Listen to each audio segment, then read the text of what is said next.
Catini en representación de las querellantes y demandantes civiles en la presente causa, doña Griselda Rojas González y doña Griselda Núñez Rojas, madre y hermana de la víctima Segundo Muñoz Rojas, solicitando a esta excelentísima Corte que declare nulo el fallo dictado por la tercera sala de la Ilustrísima Corte de Apelaciones de San Miguel en la parte que concede la minorante del artículo 103 del Código Penal la media prescripción y dicte la correspondiente sentencia de reemplazo que rechace dicha aplicación y aumente las penas en consecuencia.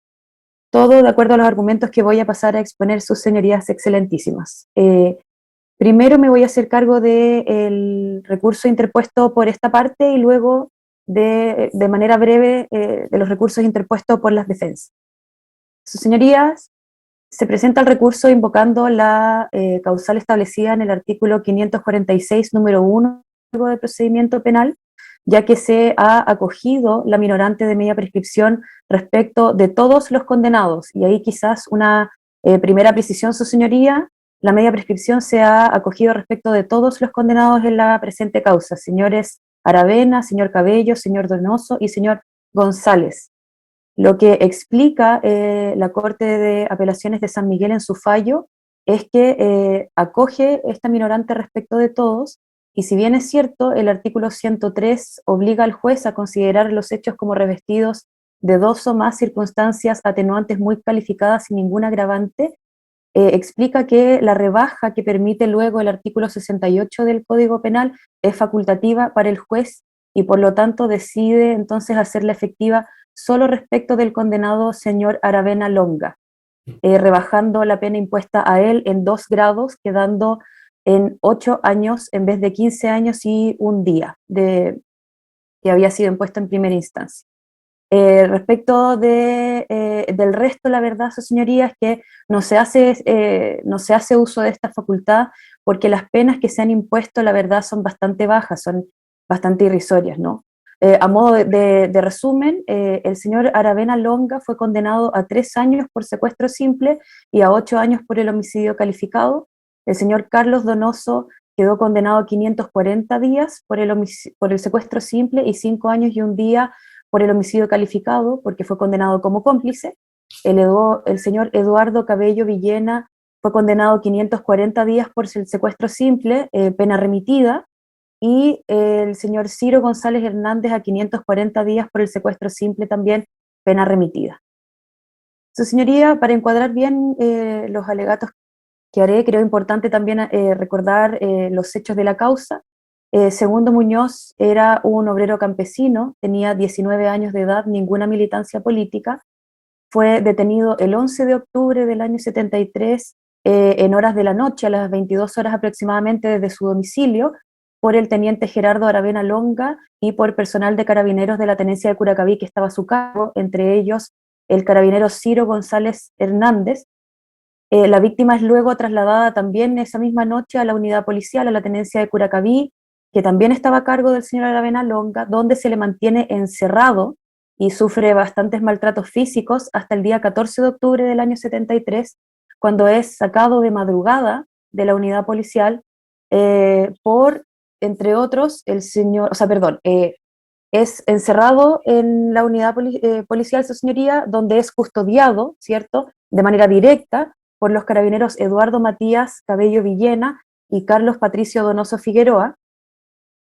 Como dije, el 14 de octubre es sacado de madrugada por el teniente Aravena Longa en compañía de un sargento segundo, Benjamín Seguel, que está fallecido, y el carabinero Carlos Donoso Figueroa, y siendo trasladado entonces desde esta unidad policial a el puente Esperanza, que queda en el kilómetro 4 de la ruta G68, comuna de Padre Hurtado, donde es sentado en una baranda de este puente, y Seguel entonces, por orden del señor Aravena, le dispara provocando que su cuerpo caiga al cauce del río.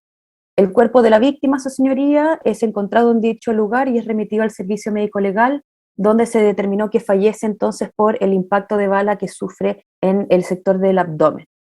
A esto hay que agregar, su señoría, que su cuerpo, y esto en relación a la extensión del mal causado, ¿cierto?, su cuerpo nunca fue entregado a sus familiares, no pudieron sepultarlo, ni tampoco nunca les dijeron dónde lo habían dejado. De hecho, en la unidad policial les dijeron a la familia que había sido llevado al Estadio Nacional, donde lo buscaron, digamos, afanosamente, pero consta que por un oficio del director del cementerio general, que es sepultado en el patio 29 y luego incinerado y dejado en el incinerario común del cementerio general, para nunca más su familia, digamos, poder disponer de su cuerpo como corresponde. Entonces, su señoría, estamos frente a un crimen de lesa humanidad, obviamente que eso implica para el Estado de Chile obligaciones no solo de determinar a los culpables y de sancionarlos, sino que también estas sanciones deben ser proporcionales a estos delitos, y por esta razón entonces que la prescripción no puede ser aplicada en estos casos, ni la prescripción total ni tampoco la media prescripción. No se pueden utilizar estas instituciones jurídicas mañosamente para lograr finalmente imponer penas de tan benignas, tan irrisorias. Esto también lo ha dicho de manera categórica esta excelentísima sala, como por ejemplo en el rol 13.877 del 2019, episodio Augusto Cepeda, donde explica que la calificación de crimen contra la humanidad obliga a considerar entonces la normativa del derecho internacional de los derechos humanos, que excluye la aplicación tanto de la prescripción total como de la media prescripción, porque son contrarias a las regulaciones de Jus Cogens que rechazan la impunidad y la imposición de penas que no son proporcionales a la gravedad de los delitos fundadas en el transcurso del tiempo. Su señoría, este criterio, que por cierto nosotros compartimos y venimos a alegar en su contra, fue considerado por el ministro señor Sepúlveda Coronado en su voto disidente plasmado en el fallo de segunda instancia, el cual nosotros también venimos en decir que estamos en completo acuerdo. Así las cosas, su señoría, como expresamos en nuestro recurso de casación, el haber arribado el fallo de segunda instancia a la aplicación de esta media prescripción haya significado o no una pena más benigna para los culpables, se debe entonces a la inadecuada fijación de la naturaleza de los hechos, porque respecto de los crímenes de lesa humanidad no se puede o no procede ningún tipo de prescripción. Los delitos de lesa humanidad, sus señorías, son imprescriptibles e inamnistiables. Esto son normas de Jus Cogens que son ampliamente aceptadas por toda la comunidad internacional, y hoy ningún tribunal de la República pone en duda esto. El derecho internacional, su señoría, no existe norma que permita la media prescripción. La única norma es que se prohíbe la prescripción basada en el transcurso del tiempo, y por eso nosotros concordamos en que lo que es imprescriptible lo es en su totalidad y no por partes. Su señoría, hay que agregar a esto también que el origen de la imprescriptibilidad de los crímenes de lesa humanidad es, por cierto, erradicar la comisión de este tipo de crímenes, y por lo tanto no pueden quedar sin un justo y adecuado castigo, porque eso al final se transforma en garantías de no repetición y reparación a las víctimas, y al final son de las cosas más importantes en un Estado de Derecho. Por esta razón, cualquier elemento finalmente que atente contra la proporcionalidad de las penas nunca podrá ser aceptable. Y en ese sentido, su señoría, nosotros la verdad es que estamos muy de acuerdo con lo que explica el profesor doctor Humberto Nogueira Alcalá en su informe en Derecho sobre la media prescripción, que hacemos referencia a nuestro recurso, cuando dice que los crímenes de lesa humanidad son diferentes a los delitos comunes porque el reproche social de la humanidad no disminuye con el transcurso del tiempo, sino que tiene un carácter permanente. La humanidad es la que busca que este crimen no sea olvidado y que el criminal sea castigado efectivamente, no importando cuando eso ocurra. Entonces, su señoría, al invocar la media prescripción como atenuante, se influye sustancialmente en lo dispositivo del fallo, ya que en este caso, por una parte, se impone al agente del Estado, el señor Aravena Launga, quien tiene la mayor participación en los hechos, en estos hechos horribles que terminaron con la vida de un joven de 19 años, implica una rebaja de 2 grados a su pena de 15 años y un día a 8 años por el homicidio calificado, infringiendo entonces también lo establecido en el Código Penal en el artículo 69, no tomando en consideración toda la envergadura de la extensión del mal causado. Y respecto al resto, su señoría, si bien es cierto no se hizo uso de la facultad de rebajar la pena en grados, sí se aplica respecto de ellos la menor pena posible de imponer, que finalmente respecto de ellos incluso implica la remisión de la pena. Entonces, su señoría, de haber mediado la correcta aplicación del derecho, el Tribunal de Segunda Instancia debía haber rechazado la aplicación del artículo 103 del Código Penal, ya que dicha norma vulnera el derecho internacional y el derecho interno en estos casos. Su señoría, muy brevemente, respecto de las normas infringidas, o que nosotros consideramos infringidas al reconocer la media prescripción, se infringe, por una parte, el artículo 5, inciso segundo de la Constitución, que incorpora el derecho internacional de los derechos humanos a nuestro régimen interno, y incorpora por esa vía también estas obligaciones internacionales en materia de persecución y sanción de los crímenes de lesa humanidad. Se vulneran los artículos 1.1 y 2 de la Convención Americana de Derechos Humanos, que consignan las obligaciones de protección y garantía de los estados respecto de los derechos fundamentales, y que también significan la obligación de investigar, perseguir y sancionar efectiva y adecuadamente a los responsables. Se infringe el artículo 8 de la Convención Americana en relación al artículo 19, número 3 de la Constitución Política, en el sentido de que la pena y su ejecución también forman parte del derecho a una tutela judicial efectiva de los derechos.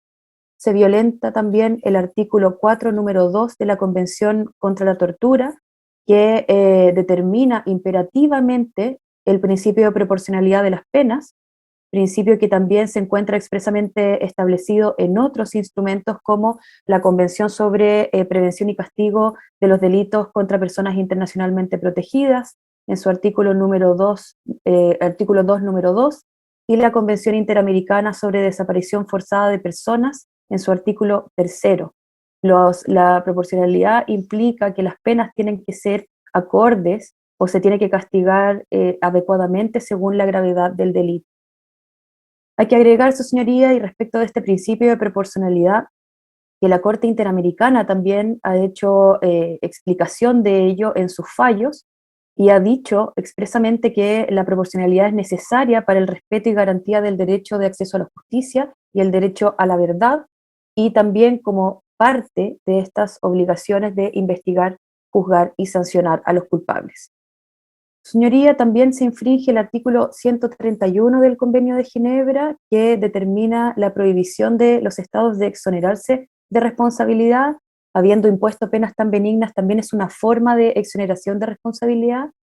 Se vulneran los artículos 27 y 53 de la Convención de Viena, que prohíbe a los estados asilarse en sus disposiciones internas para incumplir sus obligaciones internacionales. Se infringen también los artículos 141 y 391 del Código Penal, que sanciona los crímenes de secuestro y de homicidio calificado con penas muy altas, y sin embargo, considerando incluso la gravedad extrema de estos hechos, impone igualmente la pena la menos pena posible de imponer. Se transgrede también el artículo 103 del Código Penal porque se aplica a una situación que no corresponde, como ya hemos dicho. Se vulnera también el artículo 69 del Código Penal porque, si bien se aplica esta medida de prescripción, se omite la mayor extensión, o sea, se omite como elemento para determinar la pena la mayor extensión del daño producido.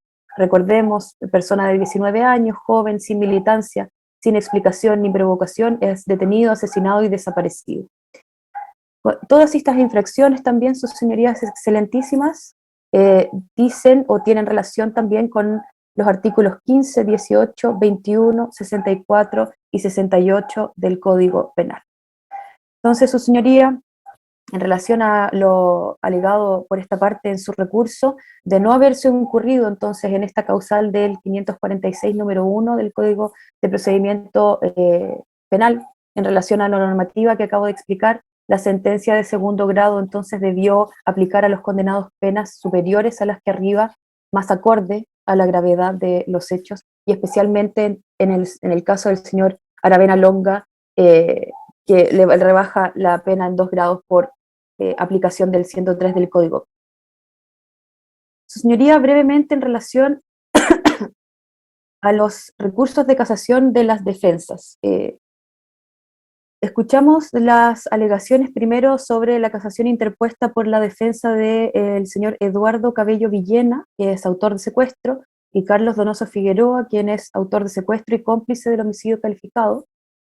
La defensa opone este recurso de casación en el fondo solamente en virtud de la causal del artículo 546, número 1 del Código de Procedimiento Penal, pero alega infringidas normas que dicen relación con la prueba, específicamente con la prueba de presunciones del artículo 488. También alega infringidas normas sobre la minorante de responsabilidad de la obediencia debida, sobre participación, sobre el agravante de ejecutar el delito de noche en despoblado en relación a la circunstancia de alevosía del homicidio calificado y también eso como contrario al non bis in idem. Alega también sobre la atenuante de colaboración sustancial y las normas de determinación de la pena, además de la media prescripción. Su señoría, la verdad es que de la lectura del fallo, la forma en cómo entiende infringidas estas normas es bastante confusa. Lo que busca la defensa en realidad es alterar el contenido material sobre el cual se funda el fallo en relación más que nada a la participación de sus defendidos y a los antecedentes que configuran las circunstancias modificatorias de la responsabilidad penal, o sea, su señoría, lo que busca es alterar los hechos.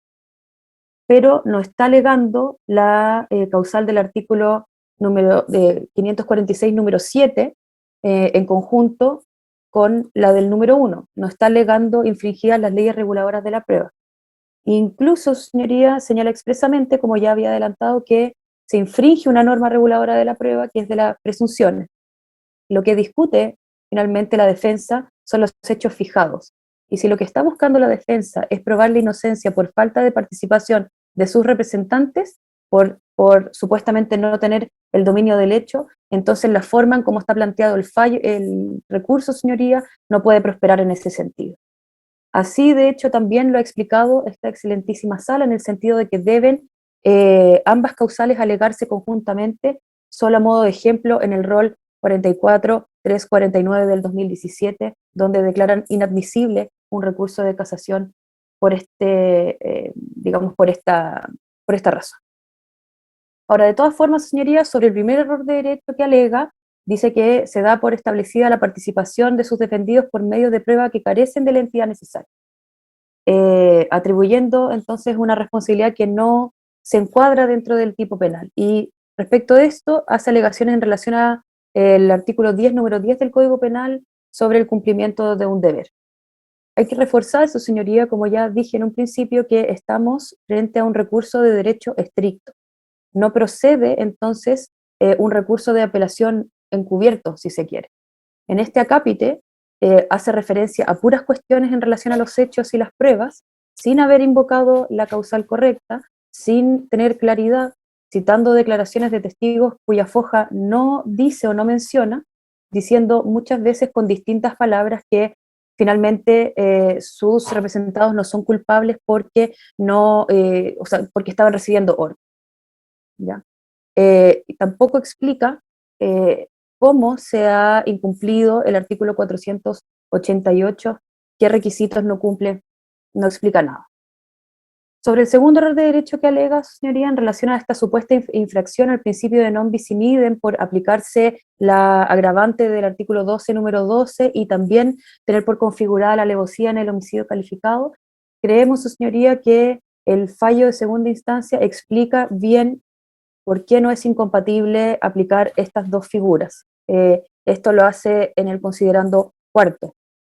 Pensemos, señoría, que la víctima la sacan de madrugada de una unidad policial, la llevan de noche a un lugar completamente despoblado en la mitad de la carretera, donde pasa un puente, y estando él completamente indefenso, maltratado, amarrado, sin posibilidad de escapar, y frente a 3 funcionarios armados, policiales armados, entonces eso ya configura la indefensión.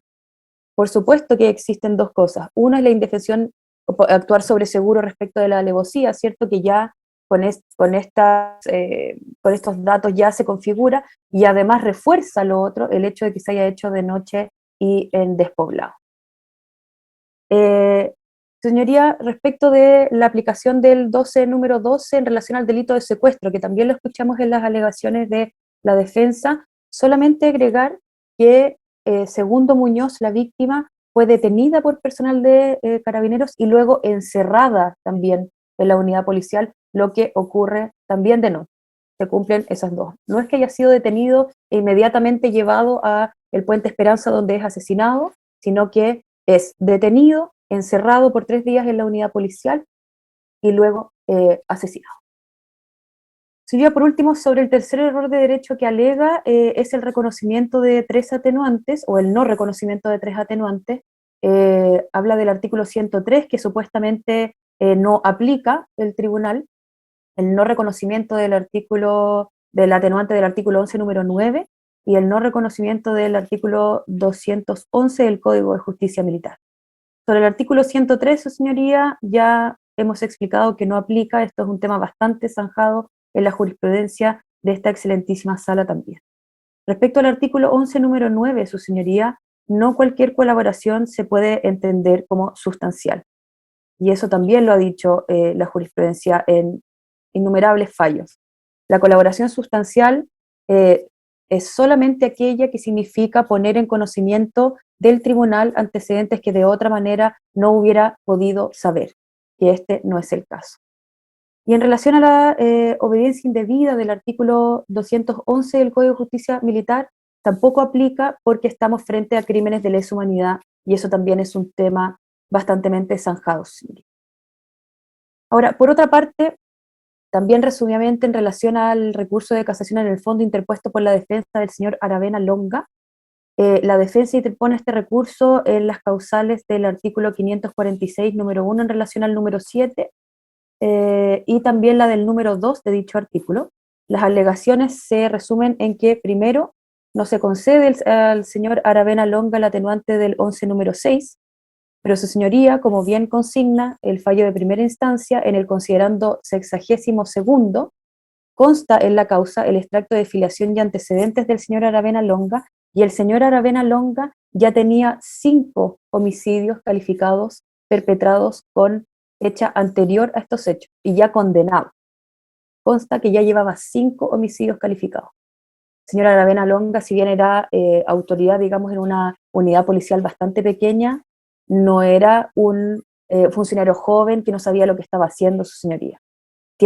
Está condenado como autor de 4 homicidios calificados ocurridos en septiembre del 73 y otro homicidio calificado ocurrido en marzo del año 74.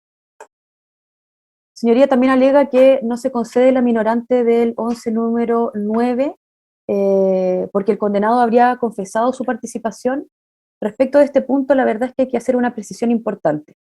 Lo cierto es que sí se concedió el atenuante del artículo 11 número 9 respecto del homicidio calificado, ¿ya? Que él, digamos, habla sobre las circunstancias de cómo ocurrió, cómo dan muerte a segundo. Lo que no se consideró es esa atenuante respecto del secuestro, ¿ya? Tal como como ya lo señalamos, sus señorías excelentísimas, la colaboración debe ser sustancial. La confesión por sí misma no es automáticamente una colaboración sustancial, y mucho menos, su señoría, cuando vemos en esta causa, en realidad, que en un principio, en todas las declaraciones o en todas las primeras declaraciones del señor Aravena Longa, él dice no recordar estos hechos. Luego de un tiempo, dice que sí se acuerda y solo da antecedentes respecto de la forma en cómo le dieron muerte a Segundo Muñoz. No da ningún antecedente respecto de la detención y encierro en la unidad policial. Y de hecho es tanto así que dice que lo detuvo por sospecha, no haciendo ninguna referencia más a eso, y en eso está equivocada la defensa también, que dice que si consta en el fallo que fue detenido por sorpresa, eso no es cierto, señoría. En el fallo solamente hace referencia a esto que dice el señor Aravena Longa de que fue detenido por sospecha. Hace referencia a lo que dijo el señor Aravena, nada más, ¿ya? Por lo demás, el hecho de haber sido detenido por sospecha no se hace a la hora que se detuvo y se debe haber puesto a disposición de un tribunal, cosa que no ocurre. Por otra parte, señoría, agregar que es, en el fondo, para demostrar que tampoco fue una colaboración sustancial, en el considerando 23º del fallo de primera instancia, se hace referencia a todos los elementos que tuvieron en cuenta el tribunal para poder determinar la participación del señor Aravena, y el último elemento fue su confesión. Al señor Aravena Longa lo reconocen los familiares cuando fue detenido, lo reconocen los familiares cuando estaba encerrado, y también hay una imputación directa del carabinero Benjamín Seguel, que es el que por orden de Aravena le dispara a la víctima. Entonces su confesión, por cierto, que no fue sustancial. Ahora, también alega el error en la aplicación de las agravantes del artículo 12, número 11 y 12, número 12. Respecto a esto, el considerando 70º y 71º del fallo de primera instancia, que es confirmado por el considerando 9º del fallo de segunda instancia, también considera esta parte de manera bastante correcta y clara por qué procede la aplicación de estas agravantes. Tanto la detención como el encierro de Segundo Muñoz en la unidad policial, como su posterior asesinato 3 días después, se hacen de madrugada para procurar la impunidad de los agentes. La verdad es que no existe ninguna otra manera de explicarlo. Y eso, como ya explicamos, no se contradice con la configuración de la alevosía en el homicidio calificado, porque el hecho de que se haya hecho en un lugar de noche y en un despoblado refuerza solamente la situación de indefensión, no la determina.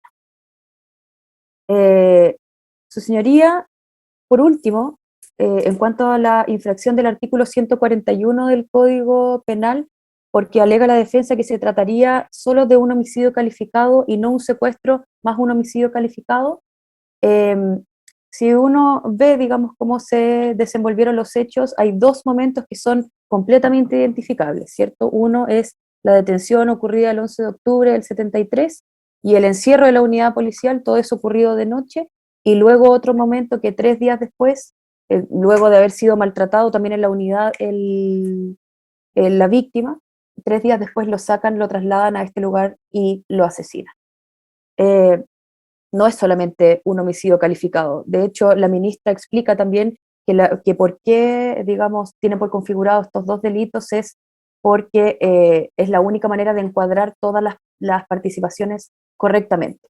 Y nosotros estamos, por cierto, que estamos de acuerdo con ello.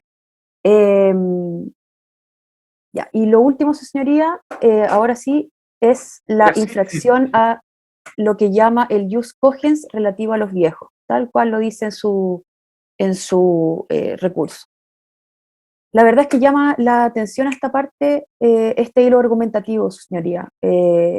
Siento la necesidad en realidad de explicar que la Convención Interamericana sobre Protección de los Derechos de las Personas Mayores no se trabajó, ni se escribió, ni se suscribió, ni se ratificó por los Estados partes para poder amparar a criminales de lesa humanidad, su señoría. La verdad es que esto es parte de la protección progresiva de los derechos humanos, que es trascendental en este mundo que envejece día a día y no está para poder proteger a las personas que cometen estos crímenes. No existe ninguna norma en esa convención que hable sobre las personas privadas de libertad mayores y tampoco ninguna que impida el correcto castigo y el proporcional castigo de estos crímenes. Por todas estas consideraciones, entonces, su señoría, volvemos a solicitar a esta excelentísima Corte que rechace los recursos interpuestos por las defensas en todas sus partes y anule el fallo pronunciado entonces por la Ilustrísima Corte de Apelaciones de San Miguel, pero solo en la parte de que acoge la minorante del artículo 103 del Código Penal y de forma separada, pero acto seguido, dicte la correspondiente sentencia de reemplazo que rechace su aplicación, aumentando las penas en consecuencia. Es todo cuanto puedo alegar, su señoría. Muchas gracias. Mira. ¿Quién corresponde que alegue? Don Álvaro Benavides, del Programa de Derechos Humanos. ¿Estará conectado el señor Benavides? Sí. Buenos días, señoría, sí. Buenos días. Buenos Lo días. escuchamos, señor. Gracias, señoría. Con la venia, excelentísima señoría, en representación del Programa de Derechos Humanos alego, solicitando, señoría, se rechace los recursos de casación presentados por la defensa y se anule la sentencia de segunda instancia respecto a la parte de que aminora el quantum de la pena del señor Aravena Long y en la aplicación del artículo 103. Señoría, por los siguientes argumentos que paso a exponer.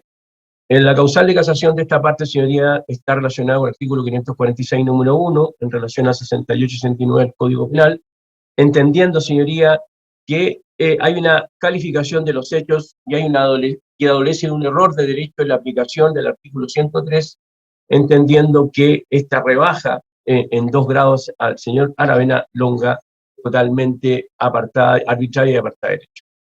Sería lo primero que tengo que decir respecto a los considerandos que evoca la Corte de San Miguel para entender que sí se puede aplicar el 103, señoría, entendiendo que esta tiene por objeto solamente atenuar la pena sin extinguir la responsabilidad del castigo de la circunstancia que de alguna manera no es contraria a la imprescriptibilidad, perdón, que poseen los delitos de lesa humanidad.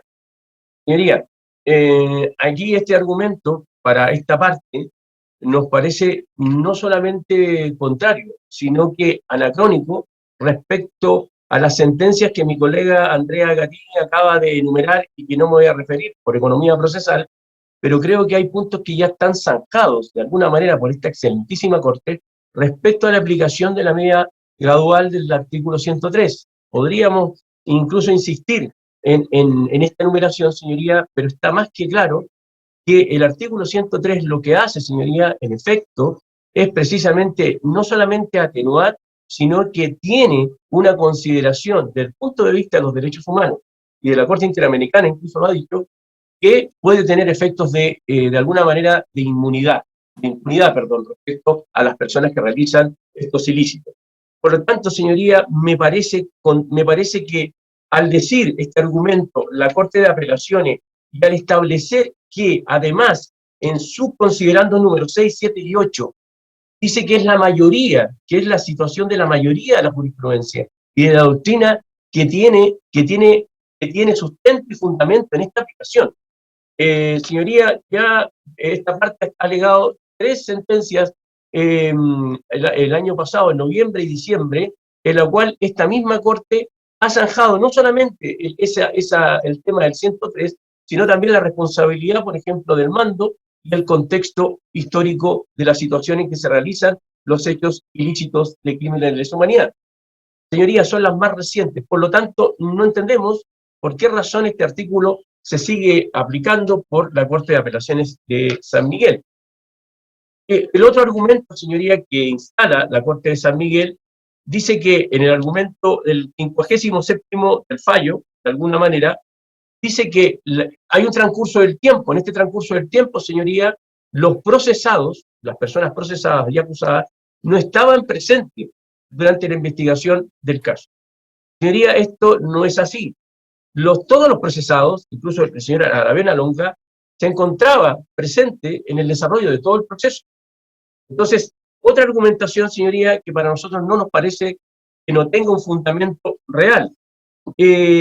Otro fundamento, señoría, que tiene que ver con la proporcionalidad. Señoría, no podemos entender este principio de proporcionalidad a la gravedad de los hechos, como se juzga en lo facultativo que tiene la norma, obviamente, de la Corte, para la aplicación del 103. Entendemos que el mal causado, entendemos que los efectos que tiene precisamente estos crímenes de lesa humanidad, no solamente, señorías, van directamente a afectar a la familia, sino a la sociedad toda, sino de un modo de ejemplarizar que estos hechos, señoría, no vuelvan a ocurrir, de no repetición, nunca más. Entonces, señoría, estos argumentos, entendiendo que son importantes para lo que es lo consustancial del fallo, entendemos que deben ser rebatidos, señoría, y debatidos, al menos a la instancia de que, de alguna manera, señoría, se zanje y no se vuelva a cometer este error de derecho. Señoría, simplemente a modo de recuerdo también de la aplicación de la no aplicación, perdón, del 103 por la excelentísima Corte, voy a nombrar solamente dos, si me permite, dos jurisprudencias. Sentencia de casación dictada el 2016, 11.887 del año 2015. Otra sentencia, el 24.290 del año 2016. Sentencia de casación de Concha Bascuñán, 44.074 2016. Simplemente, señoría, a modo de ejemplo. Entender, señoría, que nosotros, nuestro sistema judicial, nuestro sistema estatal, nuestro sistema, también, señoría, está protegido de manera supraestatal. entendemos que las convenciones internacionales deben ser respetadas y deben ser desarrolladas por nuestro ordenamiento jurídico. Lo dijo nuestra colega Gattini. Tenemos que respetar el artículo 5.2 de la Constitución, donde se dice que los derechos sustanciales de la naturaleza humana, señorías, son un límite a la soberanía nacional, y es deber y obligación de los órganos del Estado promoverlos, señoría, también en su plenitud. Por lo tanto, señoría, al entender esto, también hay una infracción al artículo 1 de la Convención Americana de Derechos Humanos, entendiendo que no se estaría respetando y se estaría asumiendo por los Estados precisamente la garantía y el ejercicio de estos derechos en la aplicación de este artículo 103. Convenio de Ginebra también, señoría, que impide la prescripción total o gradual respecto a estos delitos. Y además, señoría, a mayor abundamiento, nosotros acabamos de desarrollar una ley, que es la 20.357, que tiene que ver con la tipificación de los delitos de lesa humanidad, precisamente entendiendo que tenemos que tener cierta compatibilidad con el Estatuto de Roma, ¿no es cierto?, a la cual somos parte, y en su artículo 40 de esta ley establece, si me permite, señoría, y lo leo muy rápidamente, la acción penal y la pena, gracias señoría, y la pena de los delitos previstos en esta ley no prescriben. Repito, prevista en esta ley no prescriben. O sea, a mayor abundamiento, una legislación nacional que recientemente está dictada, el año, no me recuerdo, el 2019, esta ley dice en el ordenamiento jurídico interno que los delitos de lesa humanidad no prescriben, señoría. Convenciones internacionales de imprescriptibilidad de crimen de guerra y lesa humanidad. Señoría, todo avanza, toda fuente formal, tanto nacional como internacional, nos está diciendo y nos está poniendo en evidencia que el 103, señoría, es una medida que no debe ser aplicada obviamente, a estos delitos de lesa humanidad. Ni siquiera la prescripción, que ya eso ya está más que reconocido como la amnistía, y acaba de mencionar la señorita Gattini, al profesor Nogueira, que también está digamos, en concordancia con esta situación, que nos dice que la medida de prescripción constituye una especie de aplicación parcial de la primera. O sea, señoría, los efectos jurídicos, si bien son distintos, el fundamento es el mismo. Y además, señoría, estamos hablando de dos cosas diferentes. Esta aplicación de la medida de prescripción, señoría, está diseñada para delitos comunes, no está diseñada para poder regular delitos de lesa humanidad. Entonces, señoría, acá no se atenta contra el principio de igualdad, señoría, porque se puede igualar también en reconocimiento de una diferenciación por la especialidad del delito. Me explico, señoría. Como un ejemplo, hace un poco tiempo nosotros subimos los estándares, por ejemplo, y exigimos el cumplimiento no solamente de la mitad de los beneficios intrapenitenciarios para exigir beneficios intrapenitenciarios, sino que se cumplieran los 2/3 del cumplimiento de la pena, para estar de conformidad a los estándares internacionales. Y eso no es atentar contra el principio de igualdad, señoría, sino tener un tratamiento diferenciador por la especialidad que tiene precisamente este delito. Entonces, en este sentido, señoría, creo que hay que separar y hay que tener en consideración que los efectos que tienen estos delitos son totalmente diferentes a los delitos comunes. Y por esa razón, señoría, exigimos muy modestamente que estos estándares internacionales se cumplan. Señoría, en cuanto a la proporcionalidad, la aplicación citada de la norma, señoría, vulnera para nosotros manifiestamente el principio de proporcionalidad de la pena. O sea, no se puede tampoco de un delito que ya está calificado, con homicidio calificado, además de otros delitos también que el señor Aravena Longa ya es reiterado y está más que condenado en varios otros episodios. Por lo tanto, señoría, rebajar la pena a 8 años, casi a la mitad, de que en un principio en la sentencia de primera instancia estaba 15-1, nos parece, con todo el respeto que merece la excelentísima, son penas risorias, señoría, son penas muy leves, entendiendo, y repito, los efectos que tiene precisamente la consideración del ilícito cometido, del mal causado, de los efectos que puede cometer no solamente a nivel de la víctima, sino de la sociedad. Por eso, señoría, nos parece muy negativo que siga sustentándose este fundamento o esta justificación que no tiene argumento alguno. no tiene argumento alguno para poder dictar, ¿no es cierto?, los fallos, señoría, y la rebaja de estas condenas. Señoría, es más, si me permite, muy breve. Hace poco, en una causa de quien habla, el abogado que está presente en Estado, la 36.070-2020 de la Corte de Apelaciones de San Miguel, la ministra Sotovía, que hace poco consideraba que se podía aplicar el artículo 103, dice y previene en esta sentencia, entendiendo lo siguiente. Si me permite, señoría, muy breve, una lectura muy breve. Con mejor estudio de la materia, especialmente en atención de los razonamientos vertidos en la jurisprudencia de la Corte Suprema, su parecer se modifica, ¿no? Plasmado en los fallos anteriores, y ahí cita una serie de fallos de la excelentísima, entonces rechaza, en este caso, la aplicación del artículo 103. Dicho esto, señorita, la ministra Sotovía antiguamente era ministra en visita y llevaba casos de lesa humanidad. Del 2015 ya dejó de hacerlo.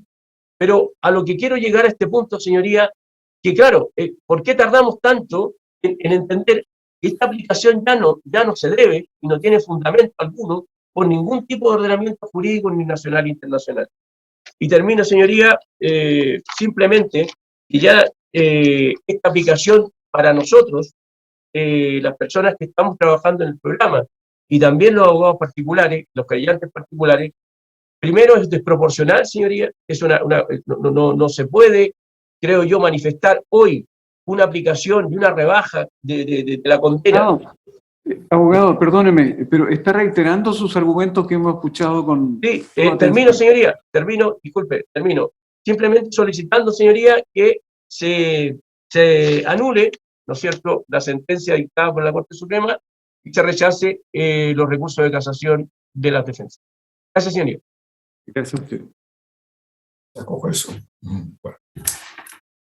Queda don Francisco. Abogado señor Bustos, por la Asociación de Ejecutados Políticos. Muchas gracias, señor presidente. Con su venia y la de esta excelentísima Corte, alego por la agrupación de familiares de ejecutados políticos, instando en definitiva porque se acoja el recurso de casación deducido contra la sentencia de la Ilustrísima Corte de Apelaciones de San Miguel de fecha 25 de octubre del año 2019. Nuestro recurso de casación en general es muy similar al presentado por los otros dos querellantes, por lo tanto voy a dividir mi exposición de la siguiente manera. Voy a tratar muy brevemente mi recurso y voy a pasar a referirme a los recursos procesales de las defensas. Señoría, aquí hay que considerar la exposición tanto hecha por el señor relator como lo que complementó mi colega doña Andrea Gattini, en el sentido de que existe por un lado la detención de la víctima y por el otro la ejecución propiamente tal. Y entre una y otra existen 3 días de diferencia, por lo tanto este no es el caso donde el secuestro es simplemente un medio para el homicidio, sino que pasó más de 48 horas aquí en esta privación de libertad expuesto a todo tipo de malos tratos.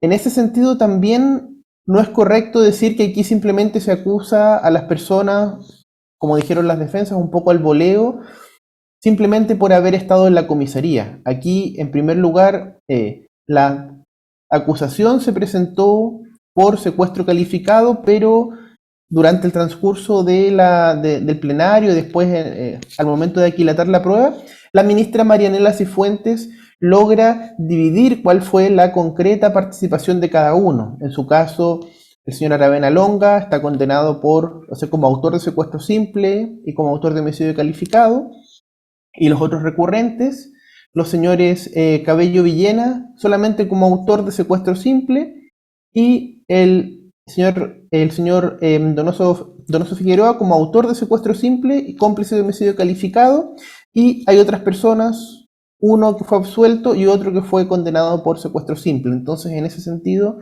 es importante entender que este no es un proceso indiferenciado, sino que las dos sentencias aquí diferencian claramente cuál fue la intervención que cupo a cada uno de estos intervinientes. Nuestro recurso, entonces, se fundamenta en la causal del artículo 546, numeral primero, va contra el artículo 103, contra la media prescripción, semiprescripción o prescripción gradual.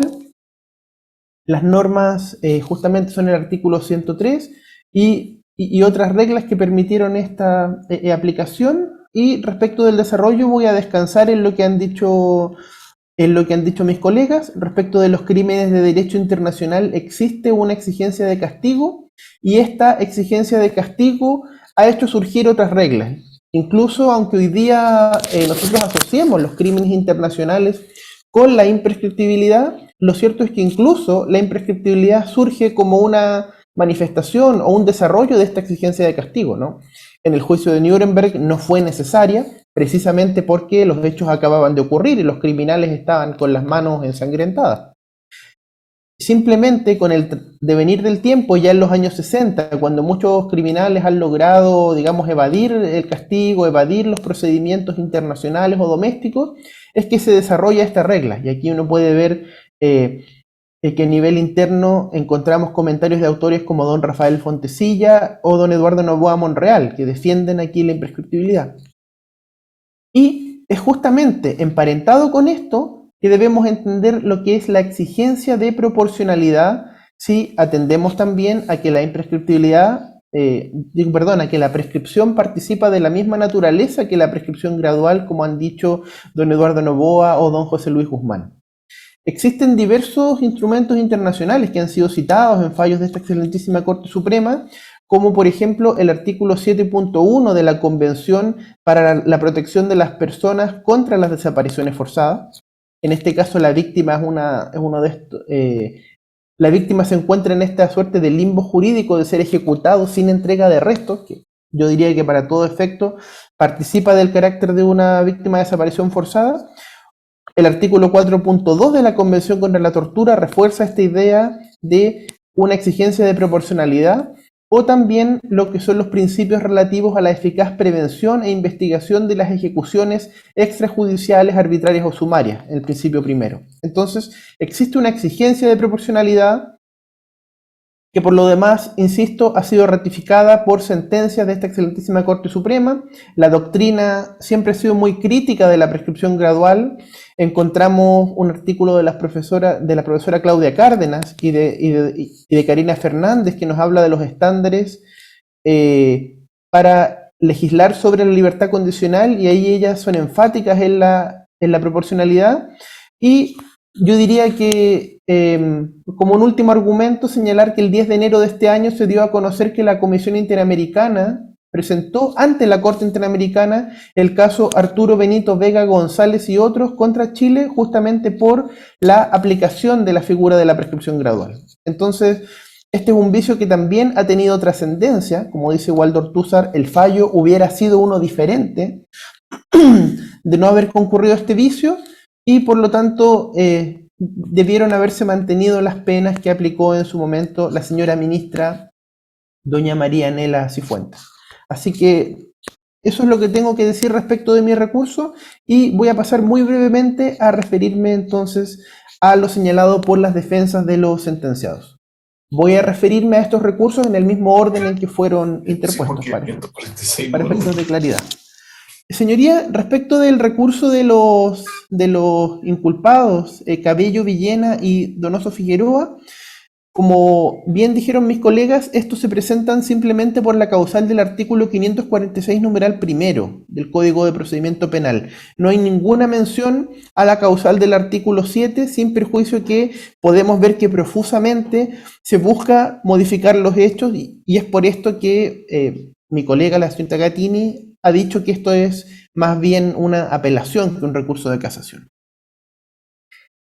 Señoría, en primer lugar, entonces, respecto de la primera causal, digamos, donde ellos alegan que aquí en realidad, como había un contexto jerarquizado, debiéramos considerar la eximente del artículo 10, número 10, por cumplimiento de deberes militares. En primer lugar, hay un problema de forma, es decir, faltó haber atacado haber señalado y haber probado una infracción a las leyes reguladoras de la prueba. Entonces, eso ya, digamos, debiera llevar a rechazar este primer motivo de casación. Pero además existen errores de fondo en este razonamiento.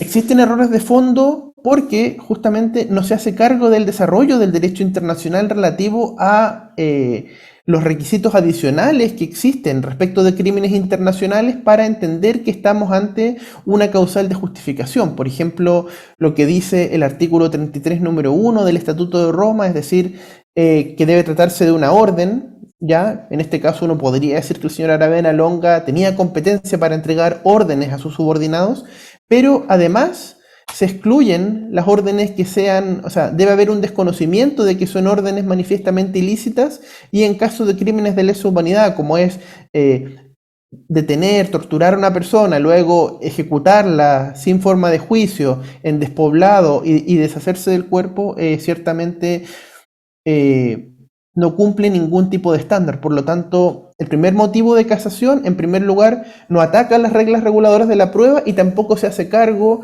de estas exigencias reforzadas para entender que concurre, digamos, esta defensa de cumplimiento de órdenes. Por lo demás, esto es algo que ha ratificado la jurisprudencia chilena, existiendo en más de 400 sentencias por crímenes de lesa humanidad, apenas, yo diría, menos de una docena de fallos que han reconocido la obediencia como alguna forma de minorante y nunca de eximente. Entonces creo que esto es algo que vuestra señoría tiene perfectamente claro. Después, respecto del segundo error de derecho, el primer defensor, se señala que el artículo 12, número 12 del Código Penal estaría comprendido dentro de la calificante de alevosía y por lo tanto habría una infracción al artículo 63.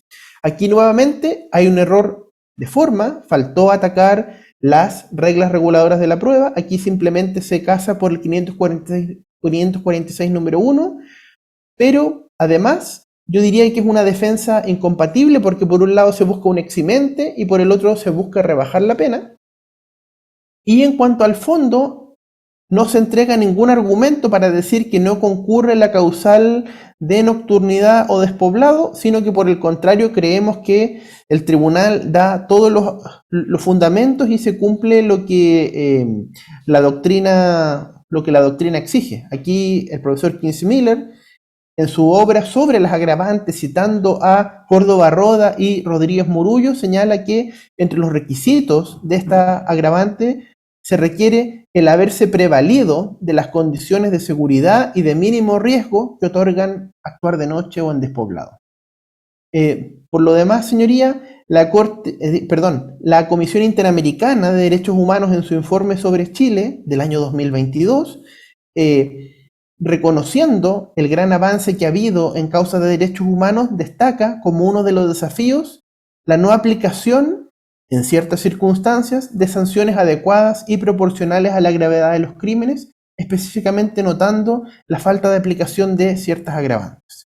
Y el tercer reclamo que hace la primera de las defensas es, por un lado, que echa de menos la aplicación del artículo 11, número 9, y por el otro, defiende más bien la aplicación del artículo 103 del Código Penal, que aquí en realidad, como ha sido explicado, la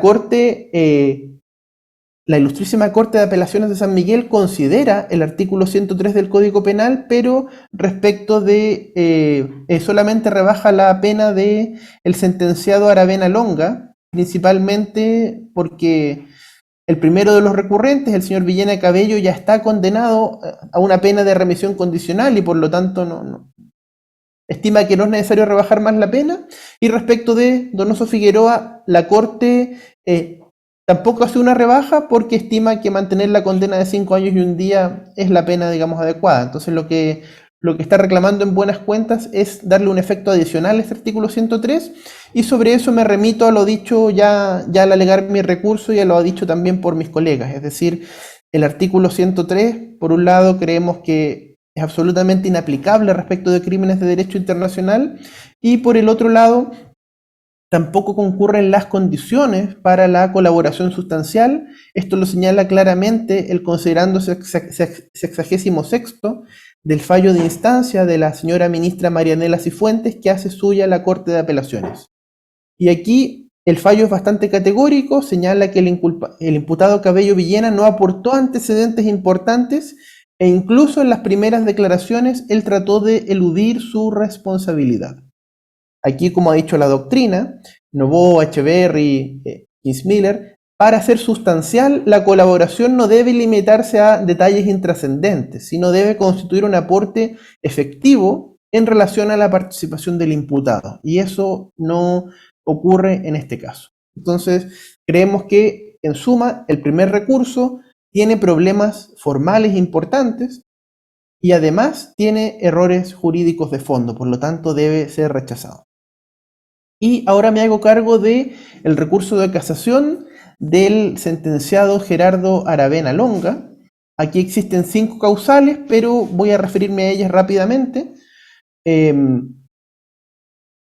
Con una reflexión previa, en primer lugar, aquí estamos entre dos extremos. Por un lado, se nos dice que al momento de la época de los hechos, el señor Aravena era un hombre demasiado joven que cometió, abro comillas, errores, cierro comillas, lo que dijo el señor Unda. Y ahora, mismo señor Unda, abro comillas, dice que es un viejo. Entonces, aquí yo cierro comillas, ¿cuándo podemos hacerlo responsable? Si por un lado era prácticamente un hombre muy joven y ahora es un hombre muy mayor. Entonces eso por un lado. Es decir, aquí hay una constante de intento de evadir la responsabilidad. Entonces, el primer motivo que se reclama en este recurso de casación en el fondo, que se hace ahora sí por la causal del 546 número 1 y 7, es reclamar la irreprochable conducta anterior y muy calificada, pero como explicó ya mi colega, él tiene una condena por el llamado episodio Curacaví, por los crímenes de Jorge Toro y otros, y son crímenes ocurridos el 16 de septiembre del año 1973, por lo tanto creemos que eso puede rechazarse fácilmente. Después, respecto del segundo motivo, reclama que no se le reconoció el artículo 11 número 9 del Código Penal, lo cual tampoco es exacto, como dijo también mi colega doña Andrea Gattini, el considerando 63º se lo reconoce, pero respecto del homicidio calificado, es decir, la ministra dice, mire, respecto del homicidio, aquí sí se entregaron antecedentes, pero no se aportaron antecedentes del secuestro y se trató de hacer valer esta primera versión, de que habrían sido otras personas, que no se recordaba a la víctima. Entonces, creemos en definitiva que no concurren los requisitos para el recurso y tampoco se entrega ningún antecedente probatorio, digamos, en relación a la causal del numeral séptimo, digamos, sobre qué medio de prueba habría dejado de valorarse o habría dejado de valorarse correctamente de acuerdo a la ley. En general, el recurso descansa más en las afirmaciones del señor Unda que en la remisión a algún medio de prueba que esté en el proceso.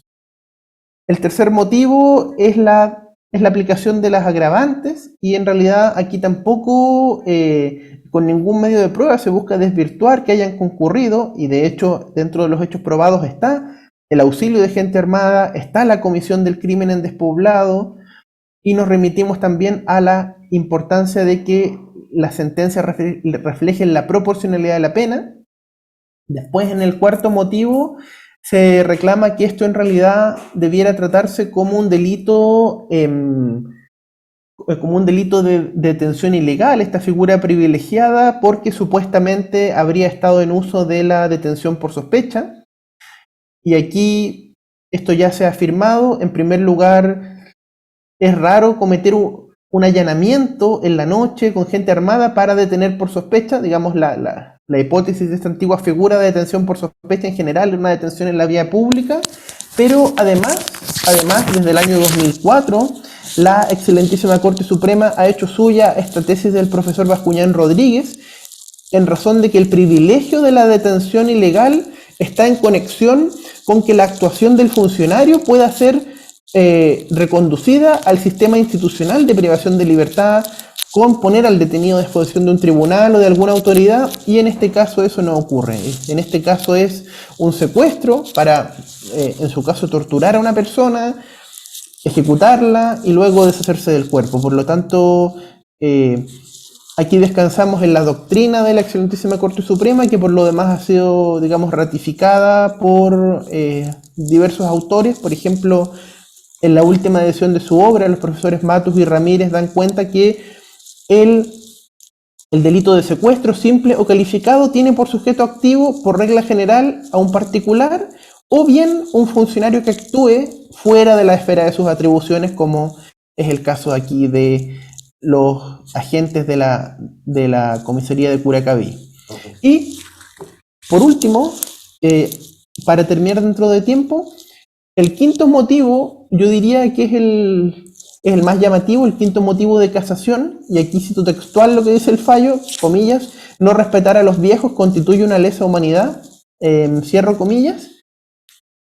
Y aquí vemos una constante que se presenta entre las diversas defensas. Si bien obviamente el envejecimiento es un proceso natural, biológico, universal, que afecta a todos los seres humanos, en primer lugar es diferencial, porque no afecta a todos de la misma manera, y aquí no se ha entregado ningún antecedente, pero además es un tipo de defensa que se trata de usar en este tipo de casos.